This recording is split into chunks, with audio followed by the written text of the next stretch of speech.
Marco Zennaro potrebbe tornare presto a casa. L'imprenditore veneziano 46enne, che è stato detenuto per 2 mesi in Sudan in condizioni disumane, è stato infatti prosciolto da un giudice sudanese per la seconda volta dall'accusa di frode che gli è stata mossa da un'azienda di Dubai, in merito alle forniture di una partita di trasformatori ordinati e già pagati.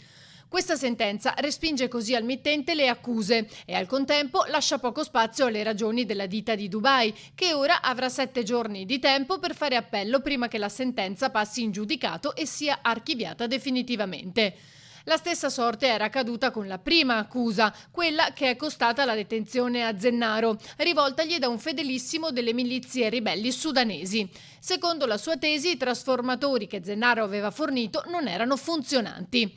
Il giudice però ha dismesso la causa, ritenendo che il miliziano non avesse voce in capitolo nell'affare e che quindi non potesse interferire nella trattativa da terzo incomodo.